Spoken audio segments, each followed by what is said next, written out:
जय श्री कृष्ण।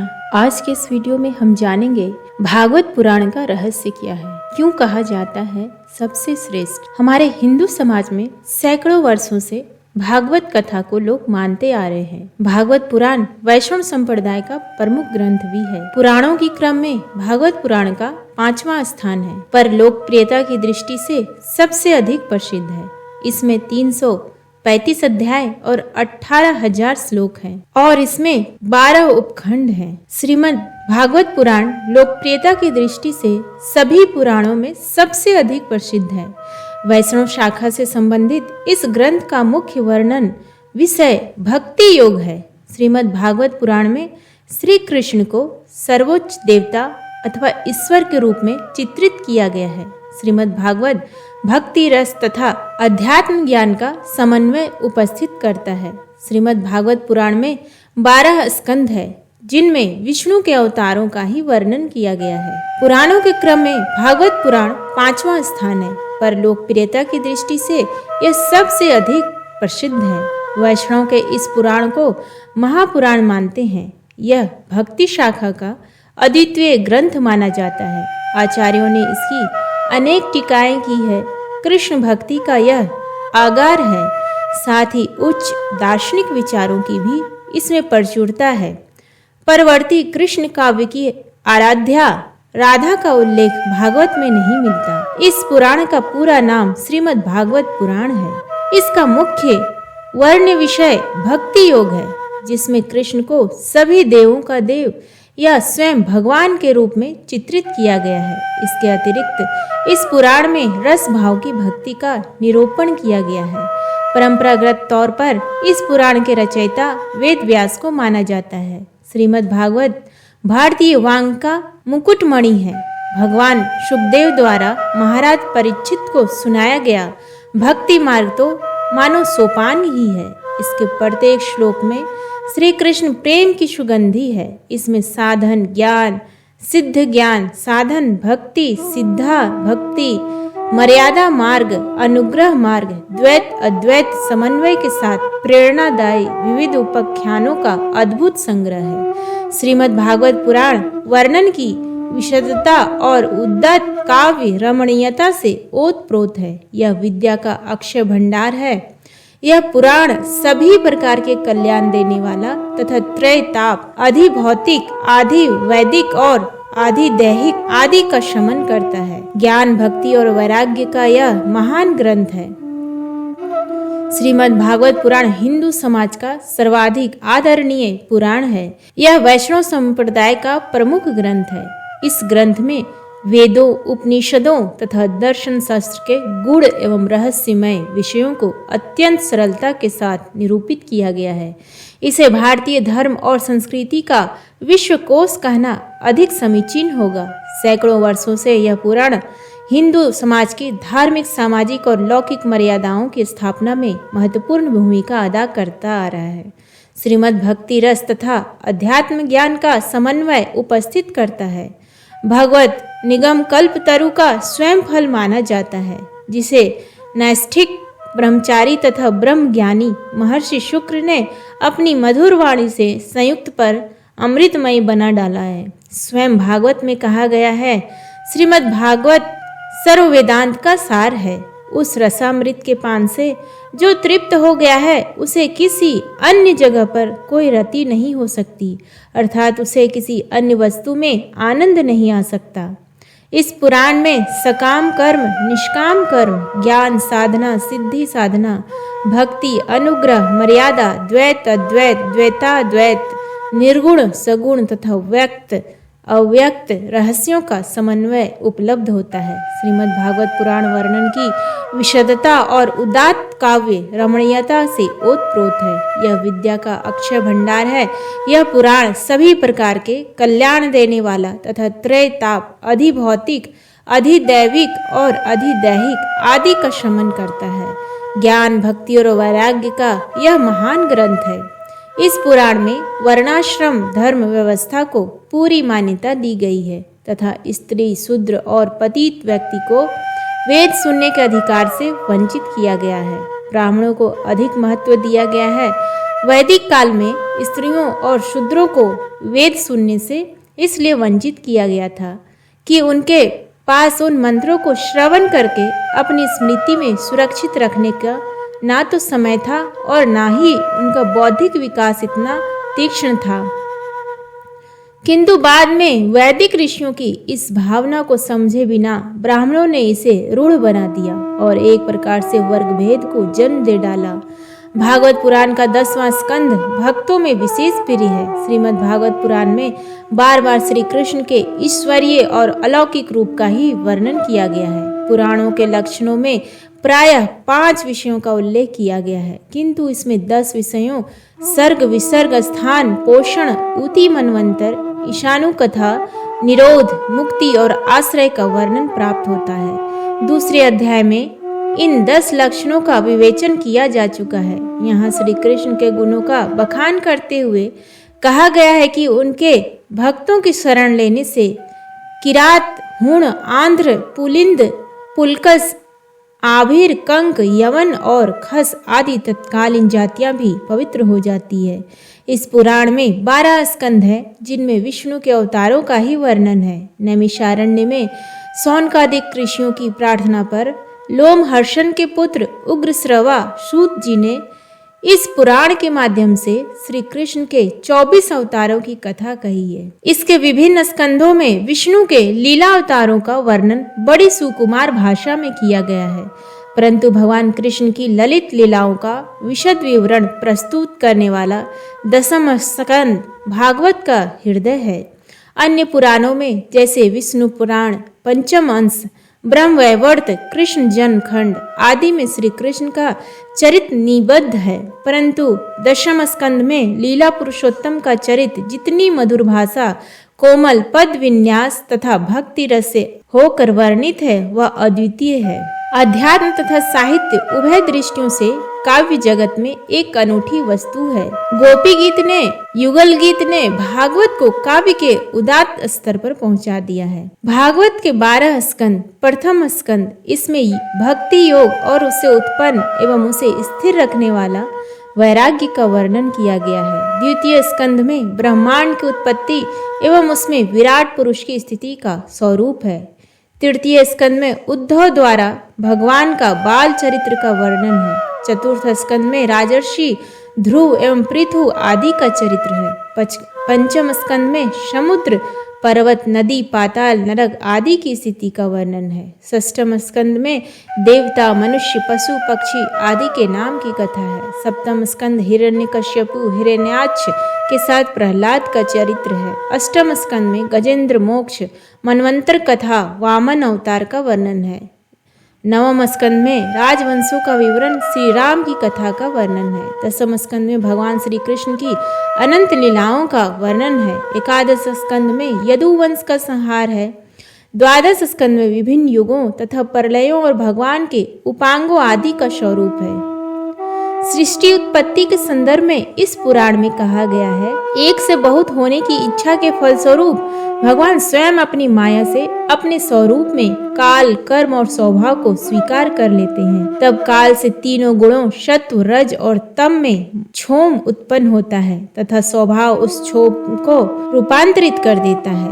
तब कर्म गुणों के महत्व को जन्म देता है, जो क्रमशः अहंकार, आकाश, वायु, तेज, जल, पृथ्वी, मन, इंद्रियां और सत्व में परिवर्तित हो जाते हैं।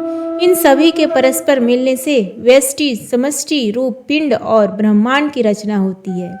यह ब्रह्मांड रूपी अंड 1000 वर्ष तक ऐसे ही पड़ा रहा। फिर भगवान ने उसमें से सहस्र मुख और अंगों वाले विराट पुरुष को प्रकट किया। उस विराट पुरुष के मुख से ब्राह्मण भुजाओं से, क्षत्रिय जांघों से, वैश्य और पैरों से शूद्र उत्पन्न हुए। विराट पुरुष रूपी नर से उत्पन्न होने के कारण जल को नार कहा गया। यह नारी ही बाद में नारायण कहलाया। कुल 10 प्रकार की सृष्टियां बताई गई हैं। महतत्व, अहंकार, तन्मात्र, इंद्रियां, इंद्रियों के अधिष्ठाता देव, मन और अविद्या से यह 6 प्राकृतिक सृष्टियां हैं। इनके अलावा 4 विकृत सृष्टियां हैं, जिनमें स्थावर, वृक्ष, पशु, पक्षी, मनुष्य और देव आते हैं। कल गणना, श्रीमद् भागवत पुराण में काल गणना भी अत्यधिक सूक्ष्म रूप से की गई है। वस्तु के सूक्ष्मतम स्वरूप को परमाणु कहते हैं। 2 परमाणुओं से एक अणु और 3 अणुओं से मिलकर एक त्रसरेणु बनता है। 3 त्रसरेणुओं को पार करने में सूर्य किरणों को जितना समय लगता है उसे त्रुटि कहते हैं। त्रुटि का 100 गुना कालवेद होता है और 3 कालवेद का 1 लव होता है। 3 लव का 1 निमेष, 3 निमेष का 1 क्षण तथा 5 क्षणों का 1 काष्ठा होता है। 15 काष्ठा का 1 लघु, 15 लघुओं की 1 नाड़िका अथवा दंड तथा 2 नाड़िका या दंडों का 1 मुहूर्त होता है। 6 मुहूर्त का 1 प्रहर अथवा याम होता है। एक चतुर्युग, सतयुग, त्रेता युग, द्वापर युग, कलयुग में 12,000 दिव्य वर्ष होते हैं। एक दिव्य वर्ष मनुष्यों के 360 वर्ष के बराबर होता है। प्रत्येक ब्रह्मा के एक कल्प में 14 मनु होते हैं। यह ब्रह्मा की प्रतिदिन की सृष्टि है। 16 विकारों, प्रकृति, महत्त्व, अहंकार, 5 तन्मात्राएं, 2 प्रकार की इंद्रियां, मन और पंचभूत से बना यह ब्रह्मांड कोश भीतर से 50 करोड़ योजन विस्तार वाला है। उसके ऊपर 10-10 आवरण हैं। ऐसे ही करोड़ों ब्रह्मांड राशियां जिस ब्रह्मांड में परमाणु रूप में दिखाई देती है वही परमात्मा का परम धाम है। इस प्रकार पुराणकार ने ईश्वर की महत्ता, काल की महानता और उसकी तुलना में चराचर पदार्थ अथवा जीव की अत्यल्पता का विशद विवेचन प्रस्तुत किया है। प्रथम स्कंद। इस पुराण के प्रथम स्कंद में 19 अध्याय हैं, जिनमें सुखदेव जी ईश्वर भक्ति का महात्म्य सुनाते हैं। भगवान के विविध अवतारों का वर्णन, देवर्षि नारद के पूर्व जन्मों का चित्रण, राजा परीक्षित के जन्म, कर्म और मोक्ष की कथा, अश्वत्थामा का निंदनीय कृत्य और उसकी पराजय, भीष्म पितामह का प्राण त्याग, श्री कृष्ण का द्वारका गमन, विदुर के उपदेश, धृतराष्ट्र, गांधारी तथा कुंती की तन गमन एवं पांडवों का स्वर्गारोहण के लिए हिमालय में जाना आदि घटनाओं का क्रमवार कथानक के रूप में वर्णन किया गया है। द्वितीय स्कंद। इस स्कंद का प्रारंभ भगवान के विराट स्वरूप वर्णन से होता है। इसके बाद विभिन्न देवताओं की उपासना, गीता का उपदेश, श्री कृष्ण की महिमा और कृष्णार्पणमस्तु की भावना से की गई भक्ति का उल्लेख है। इसमें बताया गया है कि सभी जीवात्माओं में आत्मा स्वरूप कृष्ण ही विराजमान है। पुराणों के 10 लक्षणों और सृष्टि उत्पत्ति का उल्लेख भी इस स्कंद में मिलता है। तृतीय स्कंद उद्धव और विदुर जी की भेंट के साथ प्रारंभ होता है। इसमें उद्धव जी श्री कृष्ण की बाल लीलाओं तथा अन्य लीला चरित्रों का उल्लेख करते हैं। इसके अलावा विदुर और मैत्रेय ऋषि की भेंट, सृष्टि का क्रम का उल्लेख, ब्रह्मा की उत्पत्ति, काल विभाजन का वर्णन, सृष्टि विस्तार का वर्णन, वराह अवतार की कथा, दीति के आग्रह पर ऋषि कश्यप द्वारा असमय दीति से सहवास एवं 2 अमंगलकारी राक्षस पुत्रों के जन्म का शाप देना, जय विजय का सनत कुमार द्वारा शपित होना, विष्णु लोक से गिरना और दीति के गर्भ से हिरण्याक्ष एवं हिरण्यकश्यपु के रूप में जन्म लेना,